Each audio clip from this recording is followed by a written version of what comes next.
Hey there, thanks so much for coming back to Be Read Style. On today's episode, we are just going to be hopping into all the tea about why I am leaving entrepreneurship and going back into the workforce full steam ahead.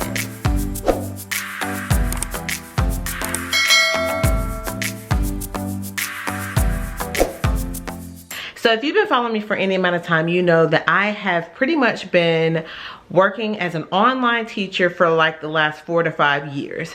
I started out with VIP Kid working as an online teacher teaching ESL to children over in China.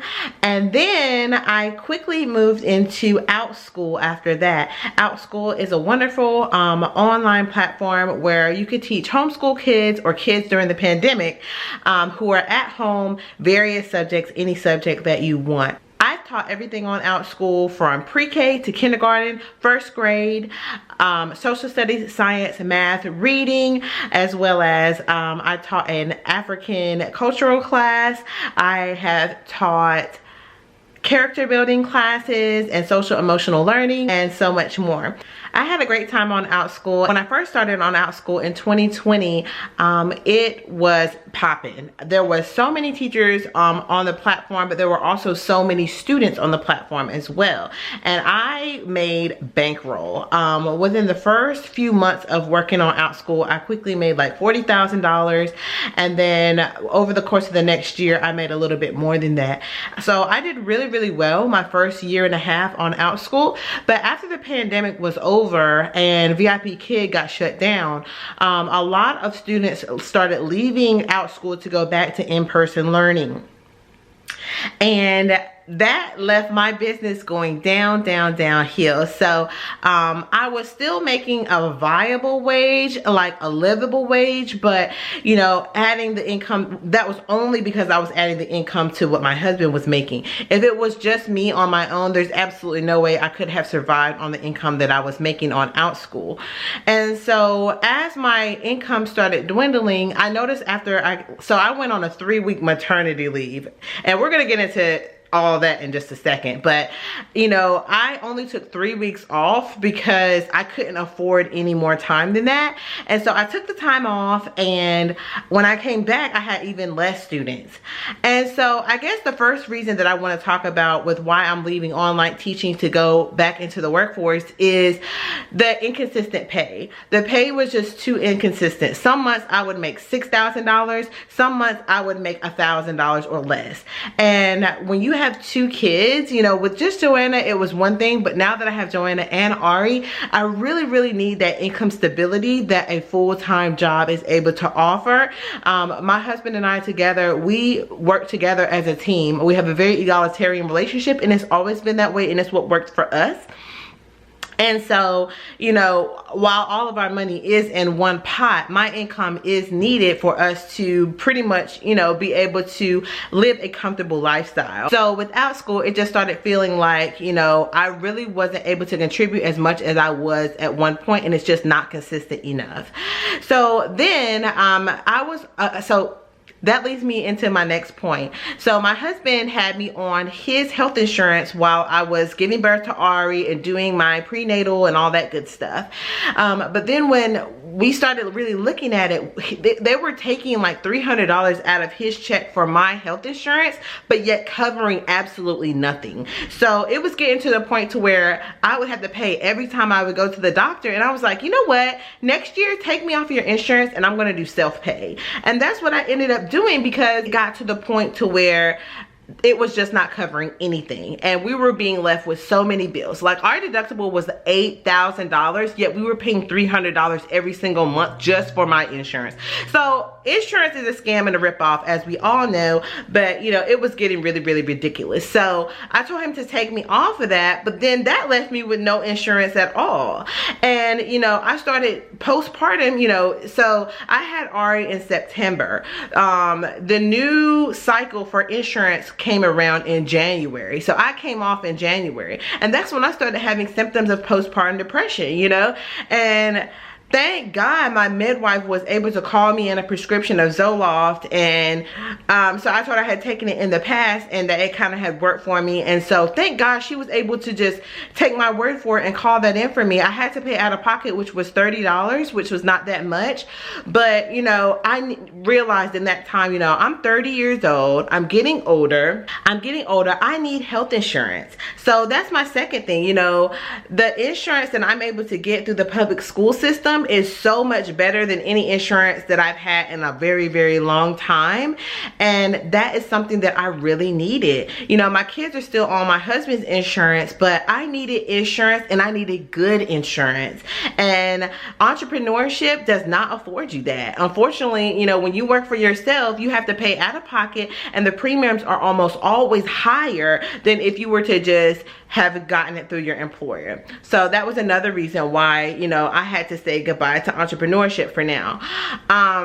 Another reason goes into benefits. You know, there is no benefits to being an entrepreneur. Unfortunately, you know, if you're not paying for your own retirement, pension, 401k plans, life insurance, long-term, short-term disability, workers' compensation, if you're not paying for all of those things, then guess what, girl? You don't have them. And so, you know, again, with me getting older, sure, I could pay those things out of pocket, but I was not making the money on OutSchool that I was once making. So nothing from nothing leaves nothing, girl. I don't have the coin to go in and pay for health insurance, a 401k, a Roth IRA, or any of those things, you know? So I was like, you know what? I need stability with my income, my health insurance, and my other benefits. I need a life insurance policy. If something were to happen to me, that my kids would be covered. And I'm able to do that through an employer. I could have done it on my own, but again, just was not making the coin to do that. And so I had to look at my life and say, look, I'm looking for stability and success in whatever. I don't need to say I'm an entrepreneur to feel successful. I just need to be able to, you know, handle my business. And so I decided that, okay, what is something that I could do? I could go back into the legal field and be absolutely miserable and not get off of work till 6 o'clock. Same thing for the apartment industry. You know, I could do that. What do I enjoy? I enjoy teaching. I love teaching. So I feel like with kind of where I'm at in my life, the best and most viable option was for me to go into teaching, especially considering that now more than ever, teachers are leaving the field. And so it allows someone like me who has, you know, an excitement and a love for teaching to come in, you know, without a license. And obviously I have a provisional license, and then I'll be moving into an emergency license. And then after that, I'll be moving into a residency license. So I am working towards licensure through a North Carolina program, but because of the teacher shortage, it has allowed me to slide in there in a profession that I've always been trying to get into. I have record of going back to 2010, 2015, 2017 and applying for teaching jobs, and time after time being rejected because I don't have a license. And so now they have afforded me an opportunity, so I'm gonna get into that. So I said I wanted to go into teaching. The reasons why is because I am off for every holiday that my kids will be off, and Joanna is going to kindergarten, you know, and so she's going to be in kindergarten. I was going to homeschool her. She does not want to be homeschooled. So she loves making friends. She's in preschool now. She's like, Mommy, I want to go to kindergarten, period. She does not want to be home up underneath me all day. She just doesn't.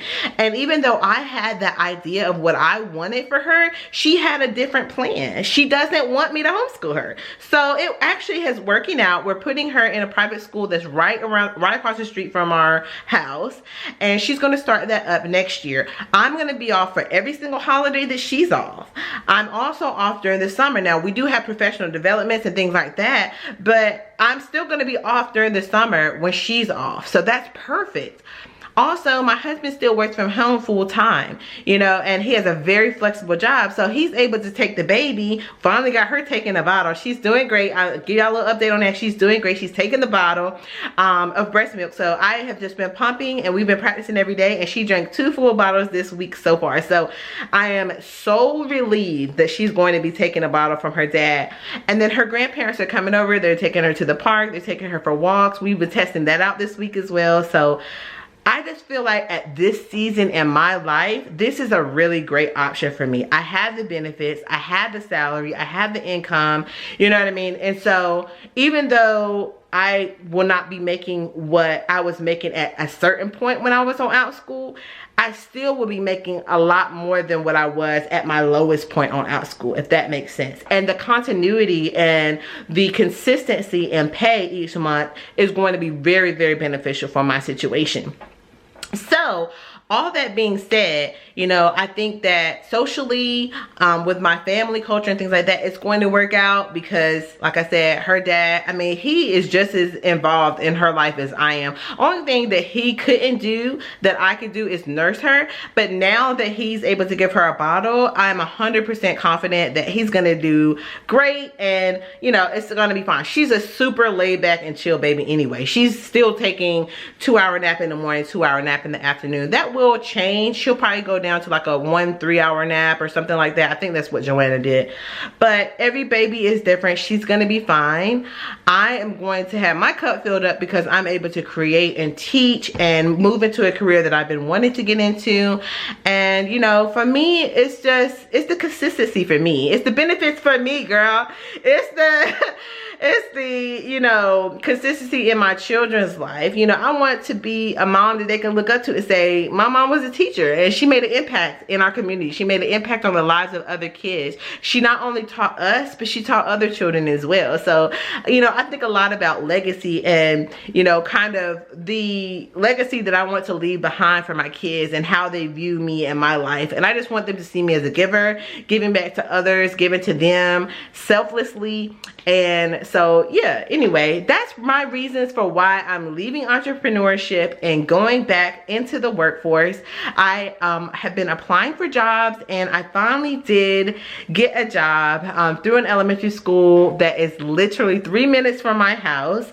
I say 3 minutes because Joanna's private school is 3 minutes and my school is 3 minutes. So I'll be right there beside Joanna. And September of next year, Ari will be going to preschool from 9 to 1 in the morning, a couple of days a week to give her dad a break as well. So this is just for the next 3 months, but I'm going to be teaching K through 5. It's a STEM specialist position. So I'm going to be teaching science, technology, engineering, and math. We're starting out with Lego robotics and the software that goes along with that, the coding software. So we're going to be building robots with Legos and using the software program to code those robots and make them do fun and interesting things.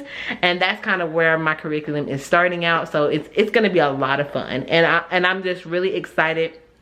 I've been putting together resources and classroom management stuff. So I plan on sharing all of that on this channel. I also plan on sharing with you guys my entire journey. How's it going? Is it going the way I thought it was going to go?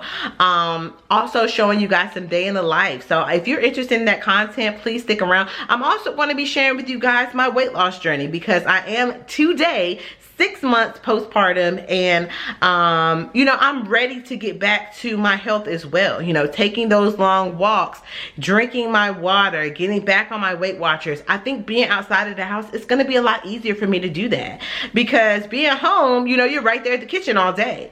But being out and about and being busy, having to plan out your lunch, having to plan out your breakfast, having those points already logged, I'm ready, you guys. I'm ready. And I want to just give you a quick update. This video has gone on and on. If you made it this long, comment her name is Brittany in the comment section below because girl, y'all don't know my name. It's Brittany.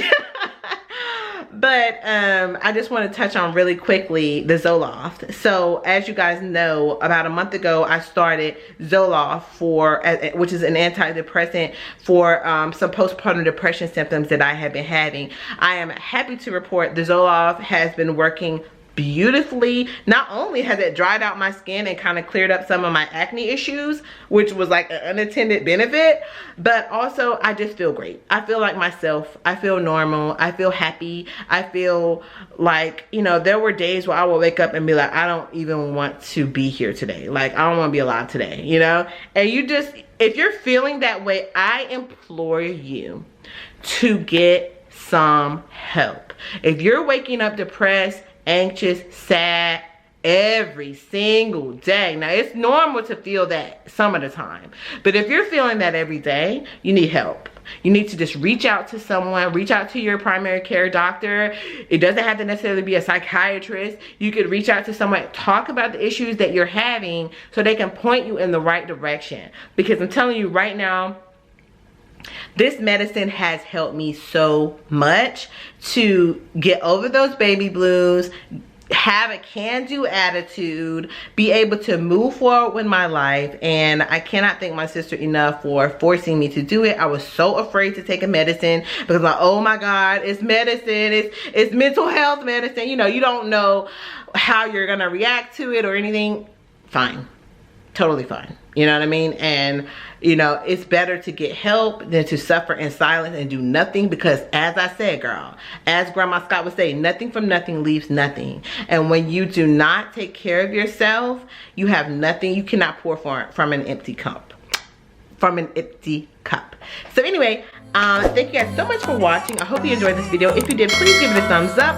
Don't forget to subscribe, and we'll see you in my next one. Bye.